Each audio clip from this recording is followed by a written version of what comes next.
Assalamualaikum. Kembali lagi di channel saya Cerita Kita. Apa kabar teman-teman? Semoga dalam keadaan baik-baik saja ya. Sekarang saya akan melanjutkan cerita Battle Through the Heaven. Selamat mendengarkan.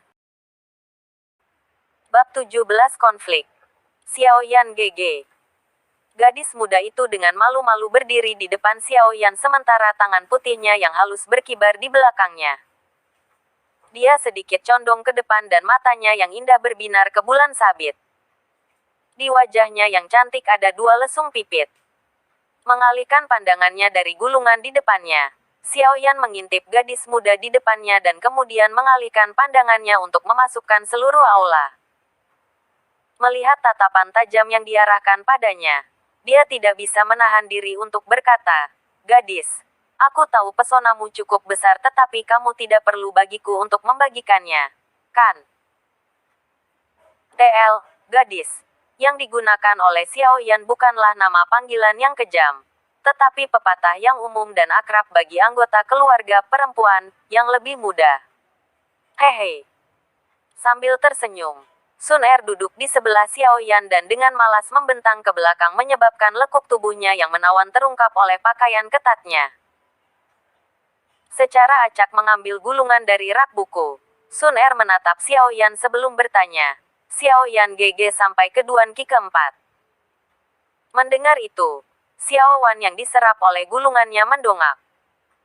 Selama 10 Duan Qi pertama, Doqi tetap lemah dan hampir tidak terdeteksi. Kecuali jika seseorang menggunakan doki atau monumen pemeriksaan secara aktif digunakan, tidak mungkin untuk mengetahui apa yang dimiliki Duan Qi. Tapi beberapa saat yang lalu, Sun Er hanya menatap Xiao Yao selama beberapa detik dan menentukan apa yang sedang terjadi dengan Duan Qi. Sangat mengejutkan. Gadis ini, siapa dia? Teknik Do yang baru saja dia gunakan dalam pertarungannya dengan Xiao Ning jelas merupakan teknik Do tingkat tinggi dan jelas bukan milik Xiao Clan. Berpikir tentang beberapa inkonsistensi dengan Sun Er, Xian Yan memiringkan kepalanya untuk melihat Sun yang tersenyum di sebelahnya. Mengangkat bahu, dia mengangguk. Duan keempat. Melihat Xiao Yan mengangguk, senyum di wajah Sun Er melebar dan dia berkata, "Ini terkait dengan pelatihanmu selama setengah bulan terakhir, kan?" "Ya." Sedikit mengangguk, Xiaoyan tidak menyangkalnya dan mengembalikan tatapannya ke gulungan sambil bertanya, "Bagaimana Anda punya waktu untuk keluar dan bersaing dengan seseorang?" "Aku bosan." Meniru mengangkat bahu Xiaoyan, Sun Er tersenyum sambil menunjukkan wajah sedih. Setelah terakhir kali, Xiaoyan GG belum datang untuk melihat Sun Er. "Apa kamu takut kalau Sun Er akan memaksamu mengembalikan uang?" Xiaoyan berhenti dan dengan canggung tertawa. "Kedatangan zaman ritual adalah tahun depan, jadi apakah Anda pikir saya punya waktu untuk tidak berlatih?" Mengangkat kepalanya dan melihat wajah sedih pada Sun Er, ia dengan ringan menepuk kepala Sun Er dan berbisik, "Saya akan mencoba mencari waktu untuk bersama Sun Er mulai sekarang." Mendengar janji Xiaoyan, wajah kecil Sun Er santai. Tapi pembicaraannya dengan Xiaoyan telah membuat setiap orang di aula bermata merah pada Xiaoyan. Melihat mereka berdua di bawah rak buku, wajah Xiao Ning sangat jelek dan tangannya melengkung menjadi tinju sebelum bersantai dan kemudian menekuknya kembali. Menjadi cucu dari tetua atas klan, Xiao Ning selalu merasa bahwa dia istimewa. Menuju Sun Er, Xiao Ning sudah, dalam pikirannya sendiri, menetapkannya sebagai istrinya. Tentu saja itu sepihak. Tapi melihat istrinya sedang bermain-main adalah orang lain membuat Xiao Ning sangat iri. Yang lebih penting, orang yang diganggu Sun Er adalah orang cacat klan. Saat amarah melonjak di matanya, Xiao Ning menghela napas besar dan tersenyum tenang dan ramah. Menyesuaikan pakaiannya yang berantakan, dia berjalan menuju keduanya di bawah mata semua orang di aula. Di aula, para penonton dengan senang menyeringai ketika mereka melihat Xiao Ning berjalan menuju Sun Er dan Xiaoyan. Tentu saja, Nyengir mereka tidak ditujukan pada Xiao Ning melainkan pada Xiao Yan yang tampaknya tidak tahu apa-apa. Menatap jalur Qi yang digambarkan pada gulungan itu, Xiao Yan menghafal titik-titik tekanan dan jalur Qi yang diperlukan untuk Shattering Rock Hand. Menghela napas, alis Xiao Yan yang awalnya santai berkerut. Dengan persepsi jiwa yang kuat, Xiao Yan bisa mengamati tindakan semua orang di aula, termasuk Xiao Ning yang berjalan ke arahnya. Gadis ini membawa banyak masalah. Menghela nafas, Xiao Yan menggulung gulungan itu di tangannya. Hehe, Xiao Yan Biaodi, apakah kamu di sini untuk belajar teknik Dou? Apakah Anda memerlukan Biaoge? Saya untuk membantu Anda menemukan beberapa yang berlevel tinggi. Untuk beberapa teknik, saya rasa Anda tidak berhak mengaksesnya. Tersenyum di depan Xiao Yan, Xiao Ning berbicara dengan arogan. TL, Biaodi adalah versi muda dari Biaoge yang merupakan kakak laki-laki yang bukan anggota keluarga dekat seseorang. Xiao Yan meletakkan gulungan itu kembali ke rak buku dan menggelengkan kepalanya. Terima kasih atas tawarannya tapi kurasa aku tidak membutuhkannya sekarang. Oh, hehe, aku lupa. Xiao Yan Biaodi hanya memiliki 3 duan Qi sehingga akan sangat sulit untuk mempelajari teknik tingkat tinggi. Dengan ringan memijat dahinya, Xiao Ning tersenyum. Cemoohan dalam nadanya juga ditampilkan di wajahnya. Xiao Yan menghela nafas lagi. Xiao Ning sengaja mengejeknya. Sebuah kurva sedikit muncul di wajah Xiao Yan sementara dia berkata, "Aku tahu kamu mencoba untuk mendapatkan perhatian Sun Er tetapi, harus saya katakan, kamu cukup kekanak-kanakan." Mendengar kata-kata Xiao Yan yang kejam, wajah Xiao Ning menjadi gelap. Dia tidak pernah berpikir bahwa Xiao Yan yang biasanya diam akan memiliki keberanian untuk melawannya. Dia mencibir dan berkata, "Sepertinya Xiao Yan Biaodi memiliki pendapat tentang saya.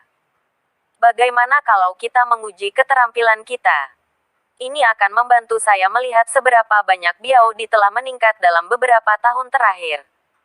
Haruskah aku menguji kemampuanku melawanmu?" Menempatkan gulungannya, Sun Er menatap dingin. Kelopak mata Xiao Ning melompat ketika dia melihat Sun Er berbicara untuk Xiao Yan.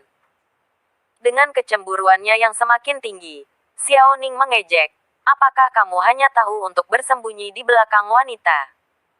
Kenapa kamu tidak berani mengatakan hal seperti itu 3 tahun lalu?" Xiao Yan berjingkat-jingkat untuk meraih gulungan lain, meniup debu di atasnya dan dengan emosi menjawab Xian Ning.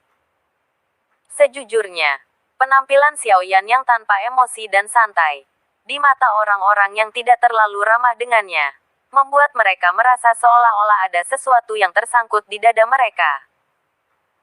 Xiao Ning menggertakkan giginya bersama, membuat suara jijik tetapi meskipun dia marah, dia tidak berani menyakiti Xiao Yan karena tidak peduli seberapa mengerikan bakat Xiao Yan, dia masih putra pemimpin klan. Mengambil napas dalam-dalam, Xiao Ning menatap Xiao Yan dan dengan dingin berkata, "Xiao Yan, kamu tidak lagi jenius seperti kamu 3 tahun yang lalu. Kamu sekarang cacat. Anda tidak pantas mendapatkan Sun Er. Jika Anda seorang pria maka Anda akan pergi sekarang. Atau yang lain. Hehe, meskipun aku tidak bisa melawanmu sekarang, tahun depan, ketika kamu melakukan coming of age ritual, kamu harus menerima tantangan oleh anggota klan. Jika Anda tidak ingin menjadi orang cacat, maka saya sarankan Anda untuk keluar dari sini sekarang dan bersembunyi di tempat terpencil yang miskin di mana Anda akan menjalani sisa hidup Anda." Mendengar ancaman yang dibuat Xiao Ning, ujung mulut Xiao Yan melengkung ke atas dan dia memiringkan kepalanya untuk memeriksa Xiao Ning dengan tatapan aneh. Setelah itu, dia memutar matanya, mengambil gulungan itu dan berjalan keluar. Melihat gerakan Xiao Yan, Xiao Ning percaya bahwa Xiao Yan dengan enggan menyetujui kata-katanya tetapi sebelum dia bisa merayakan kemenangannya, sebuah kalimat datang dari mulut Xiao Yan dan membuat wajah Xiao Ning menjadi hijau. "Baiklah, tahun depan, cobalah untuk mengalahkanku menjadi lumpuh." Bab 18 Suan High Level Do Teknik, Octane Blast. Mengabaikan tatapan dingin di belakangnya, Xiao Yan memeluk gulungan itu dan memeriksanya dengan manajer aula teknik Do. Kemudian, dia, bersama Sun Er, dengan malas berjalan keluar dari aula sambil mengobrol. Brat, tunggu saja. Ketika kamu diusir dari klan, aku akan memiliki semua waktu di dunia untuk balas dendam. Tanpa perlindungan pemimpin klan, kau bukan apa-apa. Menyaksikan Xiao Yan yang menghilang, Xiao Ning merasakan amarah yang membakar di dadanya. Seolah ingin menunjukkan dedikasinya, dia menamparkan rak buku di sebelahnya, meninggalkan sidik jari ringan. Setelah meninggalkan aula teknik Do, Xiao Yan pertama-tama menemani Sun Er ke gunung terdekat sepanjang sore sebelum kembali ke kamarnya ketika langit berubah gelap. Setelah kembali ke kamarnya dan menutup pintu, bahu Xiao Yan merosot. Setelah meletakkan gulungannya di atas meja di dekatnya dan minum secangkir teh, dia dengan ketakutan berkata, "Gadis ini, dia pasti bisa berjalan." Sejarah gadis itu juga tidak normal. Suara tua bergema di seluruh ruangan. Dengan lelah mengangkat kepalanya dan melihat Yao Lao yang seperti hantu, Xiao Yan mengerutkan bibirnya dan bertanya, "Apakah guru tahu sejarahnya?" "Hehe, kurasa aku tahu sedikit." Yao Lao tersenyum tetapi ketika dia melihat pandangan Xiao Yan yang penasaran, dia berkata, "Jangan tanya. Tidak ada gunanya bagimu sekarang. Jadi, lebih baik jika Anda tidak menyia-nyiakan usaha Anda untuk itu." Apa yang bisa saya katakan adalah bahwa latar belakangnya cukup kuat. Memutar matanya, Xiao Yan memberi Yao Lao jari tengah. "Kenapa kamu mendapatkan sampah ini? Apakah Anda pikir Anda punya banyak waktu?" Yao Lao datang ke meja dan membalik-balik gulungan, hanya untuk terkejut. "Sampah!" Xiao Yan berteriak, "Selain vacuum hand, aku tidak tahu teknik Do lainnya. Sebelumnya, saya hanya tahu untuk berlatih dengan gelisah dan tidak tahu teknik Do dan hanya teknik Huang level Do yang bisa dipelajari oleh siapapun di klan. Jika saya tidak mempelajari ini, apa yang akan saya gunakan untuk mengalahkan orang lain dalam ritual kedatangan umur?" "Oh, jadi kamu ingin menipu teknik Do dariku?" Yao Lao yang cerdik segera mengerti maksud Xiao Yan. Meskipun Xiao Yan memiliki rencananya terbuka, dia tidak berpura-pura seolah itu bukan rencananya dan malah menatap Yao Lao dengan mata anjing. "Apa yang hebat tentang teknik Do? Setelah Anda mempelajari alkimia, orang-orang akan berjuang untuk memberi Anda teknik Do tingkat tinggi." Yao Lao dengan ringan tersenyum dan mengabaikan wajah Xiao Yan yang semakin gelap. "Tapi aku butuh teknik Do tingkat tinggi sekarang," kata Xiao Yan dengan depresi. Melihat Xiao Yan yang sedih, Yao Lao tertawa riang. "Bagaimanapun, kamu semua adalah muridku, meskipun agak menyedihkan. Agar kamu tidak menjadi cacat, aku akan mengajarimu sesuatu." Mendengar itu, Xiao Yan bersemangat. Dia sangat ingin tahu seperti apa Do teknik yang akan diberikan guru misteriusnya. Meskipun tangan vakummu adalah level Xuan, itu agak lemah untuk teknik di level itu. Karena doki Anda tidak terlalu kuat saat ini, saya akan mengajarkan Anda teknik Do yang ada di tingkat Xuan tetapi hanya perlu agar Anda berada di 5 Duan Qi untuk menjadi berguna. Tingkat apa di tingkat Xuan? Mendengar bahwa teknik itu adalah teknik Xuan tingkat Xuan lain, mata Xiao Yan menyala dan dia bertanya sambil menjilat bibirnya. "Aku pikir itu adalah level Xuan Hai. Saya ingat bahwa pemilik teknik Do ini memohon saya untuk menerimanya. Meskipun saya tidak begitu tertarik pada hal-hal seperti itu, dia benar-benar gigih jadi saya menerima dan membuat pil untuknya," kata Yao Lao sembarangan. Sebutan kasualnya membuat teknik Do Xuan level tampak seperti sampah. "Tingkat Xuan tinggi. Memohon untuk memberikannya padamu." Beberapa garis hitam muncul di dahi Xiao Yan. Teknik yang tingkat keseluruhan lebih tinggi dari teknik Do atas di seluruh Xiao Klan tidak berharga di mata Yao Lao. Xiao Yan tidak tahu apakah akan tertawa atau menangis pada perbedaan besar. "Tutup matamu dan fokus. Aku akan mengajarkannya padamu." Setelah memesan Xiao Yan, Yao Lao mengulurkan jarinya dan dengan ringan mengetuk dahi Xiao Yan. Dengan sedikit sakit kepala, Xiao Yan merasakan sejumlah besar informasi membanjiri otaknya. Octane Blast, Teknik Do High Level Suan, Teknik Do pertarungan jarak dekat. Fokus pada serangan dan ketika dikuasai. Serangan memiliki 8 kekuatan berbeda yang bertumpuk dan kekuatannya sama dengan teknik Do level Do rendah. Perlahan mendapatkan kembali akal sehatnya dan dengan cepat membaca informasi baru, Xiao Yan menghela nafas. Serangannya sama dengan teknik Do level di rendah. Di Do Qi Mainland, apakah itu teknik Do atau metode Qi? Perbedaan antara teknik level Suan dan teknik level Di sangat besar. Teknik di level akan berada pada level yang sama sekali berbeda. Namun Octane Blast ini mengklaim bahwa ia dapat menyaingi teknik level Di dengan serangannya. Menelan kering, mata Xiao Yan menjadi kosong. Jika saya benar-benar mempelajari teknik Do ini maka saya mungkin bisa mengalahkan Xiao Ning dengan 4 duan Qi saya. Jangan terlalu serakah. Meskipun Octane Blast tidak memiliki persyaratan tinggi untuk Do Qi seseorang, ia memiliki korban besar pada tubuh. Teknik ini adalah pertarungan jarak dekat teknik Do dan dengan tangan dan kaki Anda yang lemah. Jika Anda benar-benar mencoba menggunakannya, Anda mungkin akan berakhir dengan anggota tubuh patah bahkan sebelum Anda menyentuh lawan. Suara Yao Lao seperti semangkuk air dingin dan menghapus kegembiraan Xiao Yan. Bagaimana saya akan meningkatkan kekuatan tubuh saya? Setelah berhenti, Xiao Yan bertanya dengan tergesa-gesa. Meningkatkan Do Qi adalah cara terbaik untuk meningkatkan kekuatan tubuh seseorang. Dengan Do Qi yang lebih tinggi, tubuh akan menjadi lebih kuat. Tentu saja, jika Anda ingin melangkah lebih cepat, daripada Anda akan membutuhkan beberapa stimulus eksternal. Mata Yao Lao berbinar dengan kenakalan. Apa stimulus eksternal? Menonton Yao Lao yang tersenyum, Xiao Yan tiba-tiba merasakan bahaya besar. Dapatkan dipukuli. Semakin kamu dipukuli, semakin baik. Yao Lao tertawa dingin sementara Xiao Yao memiliki wajah kaku. Bab 19 Pelatihan Kejam. Di pagi hari, kabut pucat telah menyelimuti puncak sekitarnya dan bertahan lama sekali. Angin lembut bertiup dan tiba-tiba terdengar dengusan fisik. Di belakang puncak, dalam alur tersembunyi, kedua kaki Xiao Yan dimasukkan ke tanah seperti tunggul pohon.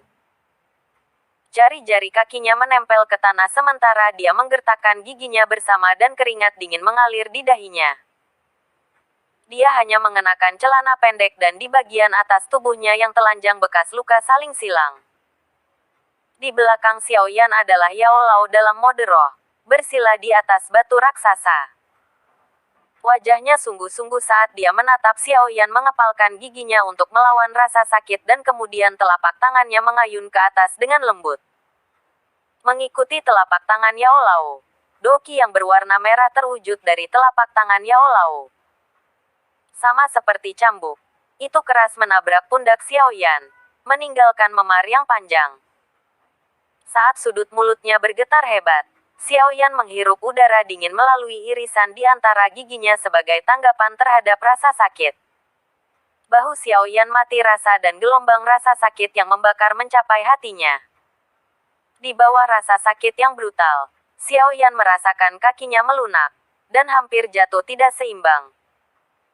Di bawah rasa sakit yang hebat, Do Qi asli yang lemah di dalam Xiao Yan menjadi lebih bersemangat dari sebelumnya dan dengan cepat mengalir melalui jalur Qi dan titik-titik tekanan di bahu Xiao Yan. Helai dingin perlahan meresap ke tulangnya dan diam-diam menguat dalam kemajuan. Lagi. Ketika rasa sakit di bahunya berangsur-angsur memudar, wajah muda Xiao Yan dipenuhi dengan kegigihan dan keras kepala dan berteriak sambil mengepalkan giginya. Melihat ketekunan Xiao Yan, senyum puas muncul di wajah Yao Lao yang layu. Sedikit mengangguk, Do Qi merah terwujud menembak dari telapak tangannya lagi. Bang, bang, bang. Di dalam hutan kecil, saat serangan demi serangan menghantam Xiao Yan, dengusan rendah bersama dengan hit telanjang terdengar. Setiap serangan Yao Lao berada pada titik yang tepat dari daya tahan maksimum untuk tubuh Xiao Yan. Serangan itu tidak akan membahayakan Xiao Yan dengan serius, tetapi masih memberi Xiao Yan rasa sakit semaksimal mungkin. Rasa sakit dari bulu mata Doki menyebabkan rasa sakit yang tak tertahankan, memaksa wajah Xiao Yan yang masih muda berubah bentuk. Di tubuhnya, dengan ayunan Yao Lao, semakin banyak bekas luka silang yang muncul. Bang! Doki terwujud lainnya meletus dan pasak kayu seperti Xiao Yan akhirnya mencapai batasnya. Dengan kaki yang lemah, dia jatuh lumpuh. Dengan keras terengah-engah, Xiao Yan menyeka keringat dingin di dahinya dan mengangkat kepalanya untuk membuat senyum kasar. Dia bertanya, "Guru, bagaimana?" "Tidak buruk. Anda mengambil 84 bulu mata Doki hari ini. Itu jauh lebih baik daripada ketika Anda mulai setengah bulan yang lalu dan hanya mampu mengambil 9 cambukan." Yao Lao tersenyum dan mengangguk. Kilatan kejutan merayap di matanya. Dalam setengah bulan terakhir, keuletan yang ditunjukkan Xiao Yan jauh melampaui apa yang semula diharapkan. Sebagai contoh, hari ini, Yao Lao awalnya berpikir bahwa 70 cambukan Doki adalah batas Xiao Yan, tetapi yang kemudian bertahan hingga 84 cambukan. Yao Lao tidak bisa tidak mengagumi semangat Xiao Yan. Setelah mendengarkan kata-kata Yao Lao, Xiao Yan menghela napas dalam-dalam dan merosot ke tanah. Ketika dia kembali merasa, dia perlahan merangkak kembali dan mengenakan pakaian yang telah dia lepas dan meletakkan di atas batu terdekat. Saat mengenakan pakaian itu, setiap kali kain dingin menyentuh memar, Xiao Yan meringis dan menggertakkan giginya. Yao Lao yang transparan berubah menjadi sinar cahaya dan menghilang di dalam cincin hitam. Sebelum menghilang, dia meninggalkan frasa yang telah dia katakan berkali-kali. "Cepat kembali dan merendam dirimu di dalam yayasan eliksir untuk memastikan bahwa darah yang tersumbat tidak meninggalkan luka yang tersembunyi." Mengangguk, Xiao Yan selesai mengenakan pakaiannya dan meninggalkan hutan.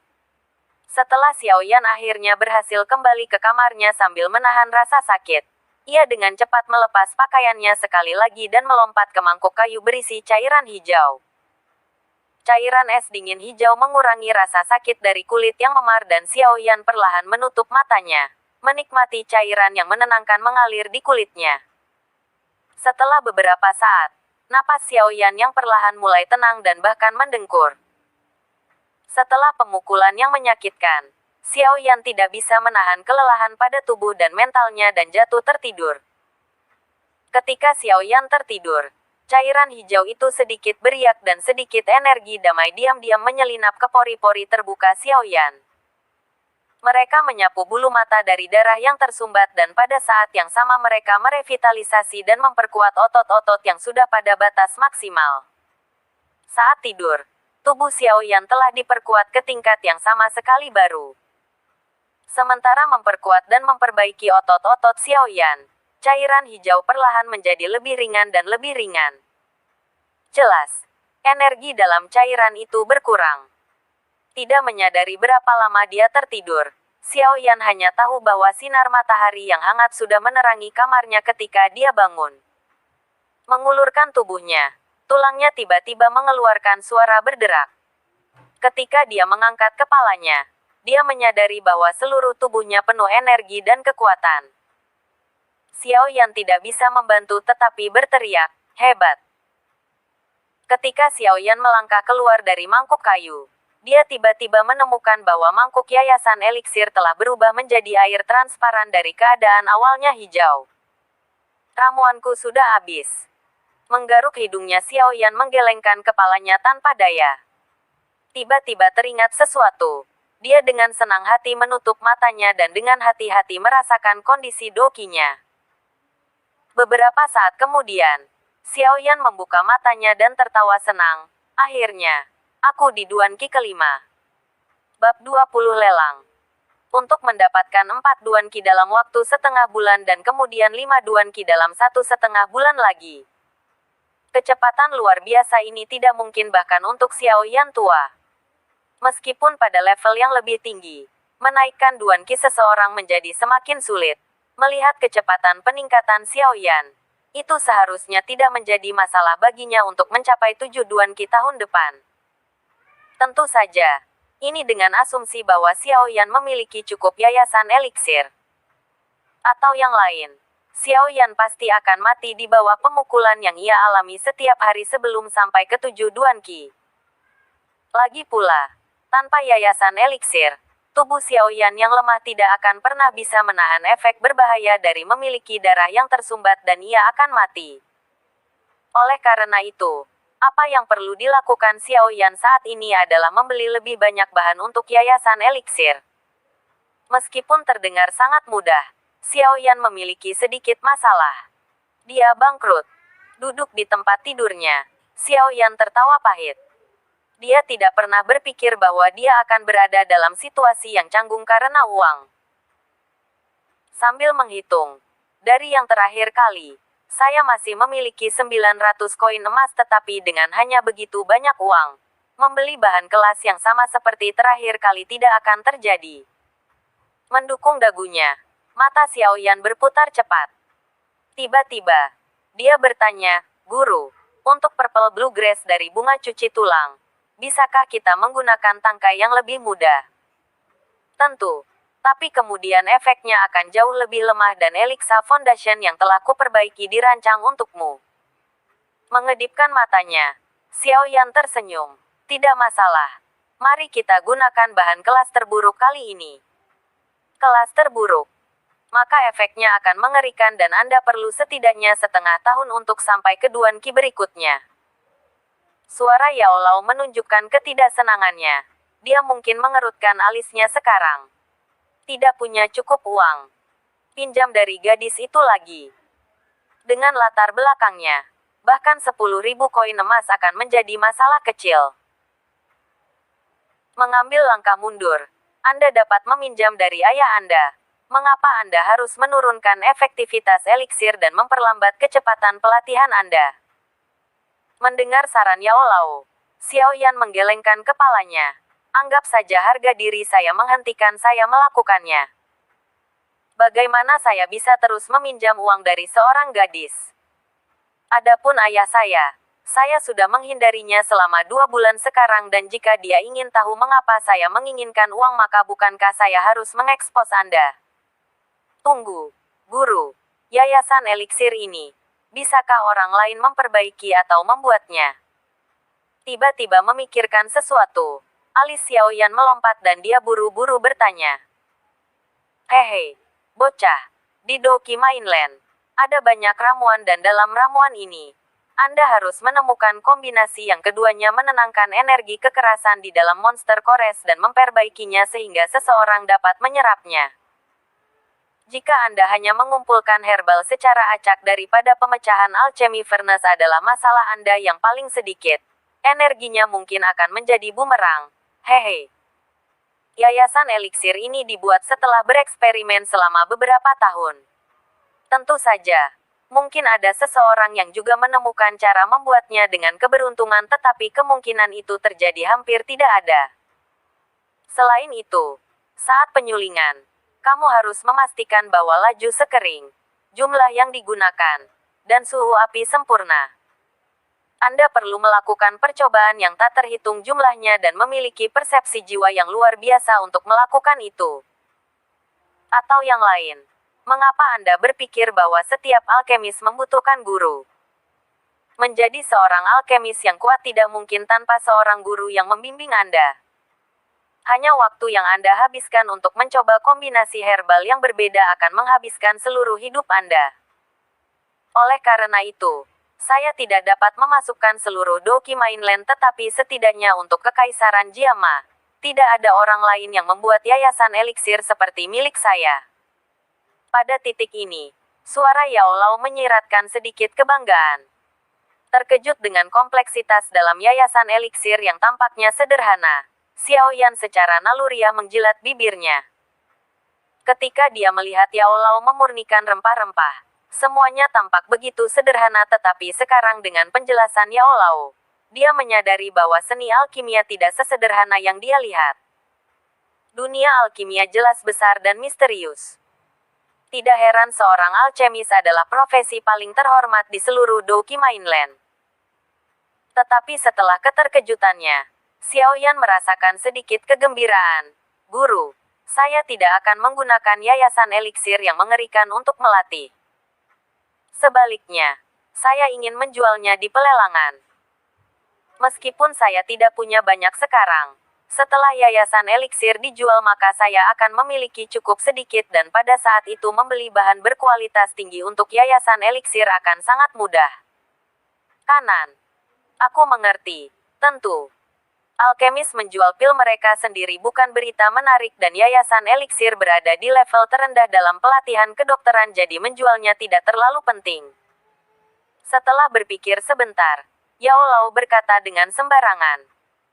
Mendengar persetujuan Yao Lao, Xiao Yan dengan cepat mendapatkan apa yang dia butuhkan dan bergegas keluar dari kamarnya. Karena Xiao Yan tidak membutuhkan ramuan berkualitas tinggi, ia dengan ceroboh memilih bunga bluegrass dan bone washing flower yang termuda di apotek dan untuk inti rakasa, ia membawa inti termurah yang bisa ia temukan. Inti rakasa maus kayu hijau. Setelah membeli semua obat, Xiao Yan menemukan lorong tersembunyi dan menyuruh Yao Lao menyaring ramuan itu ke yayasan eliksir.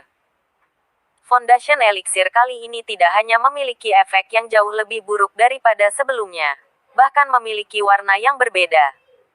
Mulai dari batu giok yang hampir transparan hingga hijau jelek. Setelah menempatkan pil yang berukuran setengah dari kepalan tangan Xiao Yan ke dalam botol jade sementara yang dia beli sebelumnya, Xiao Yan akhirnya menghela napas santai. Setelah menyembunyikan botol giok dengan aman, Xiao Yan meninggalkan gang dan berlari menuju lelang terbesar Wutan City.